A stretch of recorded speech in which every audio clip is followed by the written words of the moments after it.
अस्सलाम वालेकुम my dear students, उम्मीद है कि आप सब ठीक होंगे। हम पढ़ रहे हैं FM और इसका चैप्टर नंबर 9 है कैपिटल बजटिंग टेक्निक। ये एक नया चैप्टर है आपके लिए। तो सबसे पहले हम देखते हैं कि कैपिटल बजटिंग क्या होती है। लिखा हुआ है the process of evaluating and selecting long term investments which maximize the owners wealth. जब भी हमने इन्वेस्टमेंट करनी होती है, कहीं पर भी हमने कोई फिक्स्ड एसेट ख़रीदने हैं, फिक्स्ड एसेट में हमने इन्वेस्टमेंट करनी है, या उसके अलावा हमने फॉर एग्ज़ाम्पल किसी भी जगह पे इन्वेस्टमेंट करनी है, तो इन्वेस्टमेंट करने से पहले हमारे पास डिफरेंट ऑप्शंस होती हैं।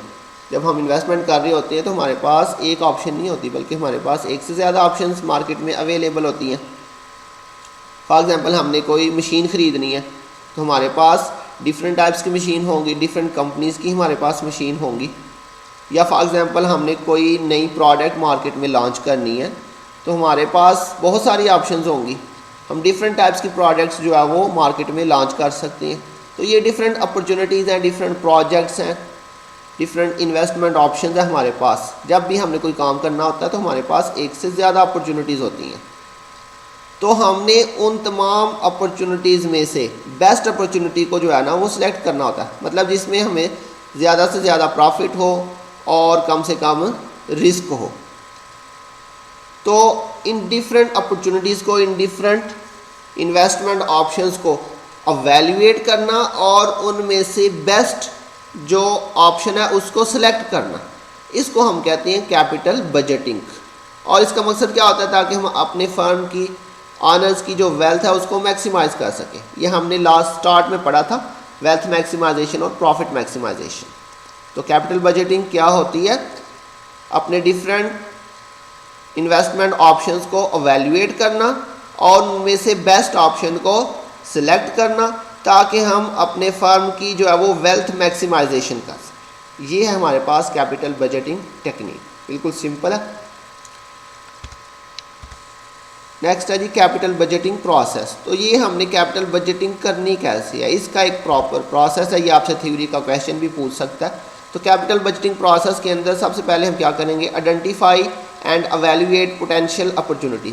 सबसे पहले हम देखेंगे कि मार्केट में हमारे पास कौन कौन सी अपॉर्चुनिटी अवेलेबल है, मतलब किस किस चीज़ में हम इन्वेस्टमेंट कर सकते हैं, कौन कौन से प्रोजेक्ट्स के अंदर हम इन्वेस्टमेंट कर सकते हैं, कौन कौन सी हम प्रोडक्ट बना सकते हैं, या जैसे हमने एसेट्स की बात की है तो कौन सा हम एसेट ख़रीद सकते हैं। तो सबसे पहले मार्केट के अंदर देखेंगे कौन कौन सी ऑप्शन अवेलेबल है मार्केट के अंदर। तो ये हमारा फर्स्ट जो है वो काम होगा। उसके बाद नंबर 2 पे estimate operating and implementation cost. दूसरे नंबर पे हमने क्या करना है, वो जितनी भी अपॉर्चुनिटीज़ हैं उनकी जो कास्ट हमारी लगेगी वो देखेंगे कि कौन से प्रोजेक्ट के ऊपर टोटल कितनी कास्ट आ रही है इम्प्लीमेंट करने के लिए। नंबर 3 पे एस्टिमेट कैश फ्लो और बेनिफिट। नंबर 3 पे हम ये देखेंगे कि अगर हम इन ऑप्शन को सिलेक्ट करते हैं तो कौन कौन से ऑप्शन से कौन कौन सी जो प्रोजेक्ट है उससे हमें कितना कितना कैश फ्लो या कितना हमें बेनिफिट या प्रॉफिट हो सकता है। हमने इन सारे जो ऑप्शन हैं उन सब की जो है ना वो चेक कर लेना कि कितना इसमें से कैश फ्लो आ सकता है, कितना हमें प्रॉफिट हो सकता है।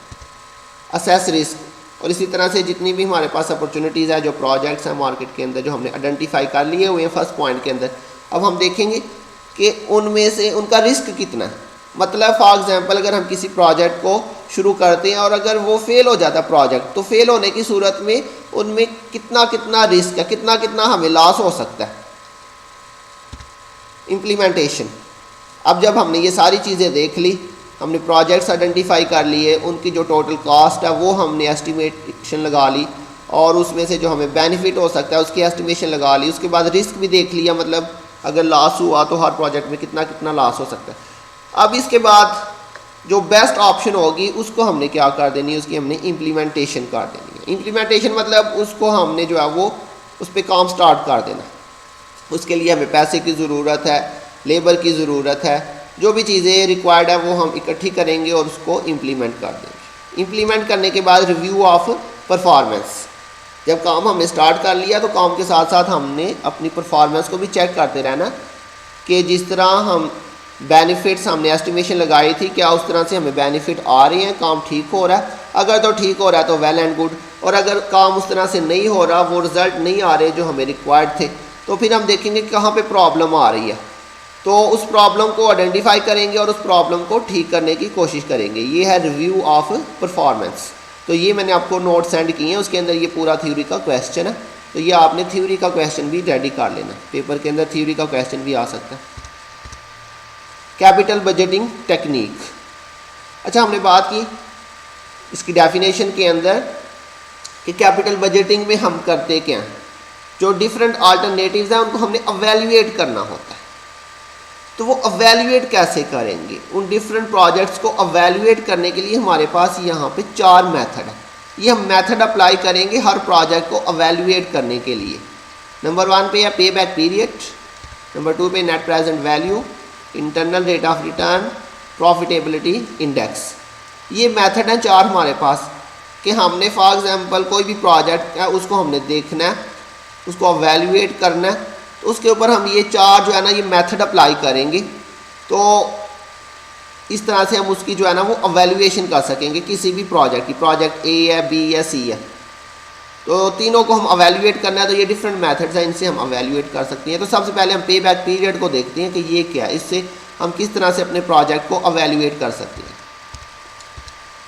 The pay back period is the amount of time required for the firm to recover its initial investment in a project. Simply pay back period क्या मतलब है इसका, कि हमने जो इन्वेस्ट किया वो हमें कितने टाइम के अंदर वापस रिटर्न होगा। फॉर एग्जांपल हमने 1 लाख रुपए एक प्रोजेक्ट में इन्वेस्ट किया, अब वो 1 लाख हमें इस प्रोजेक्ट से कितने देर में, कितने सालों में हमें रिटर्न होगा, उसको हम कहते हैं पे बैक पीरियड। जो इन्वेस्ट किया वो कितने टाइम पीरियड के अंदर हमें रिटर्न होगा, तो इसको हम कहते हैं पे बैक पीरियड। डिसीजन क्राइटेरिया, पे बैक पीरियड की बेस पे जब हम किसी प्रोजेक्ट को अवेल्युएट करेंगे तो उसके अंदर हम डिसीजन कैसे लेंगे, तो ये ज़रा असल पॉइंट है जो समझने वाला है।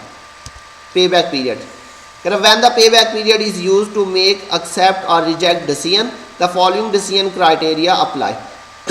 हमने जब भी कोई प्रोजेक्ट अवेल्युएट करना है तो उसमें हमारे पास 2 ही बातें होंगी, या तो हम उसको एक्सेप्ट कर लेंगे या हम उसको रिजेक्ट कर लेंगे। तो जब हम पे बैक पीरियड की बेस पे देखेंगे तो उसके अंदर हमारे पास डिसीजन क्राइटेरिया क्या होगा।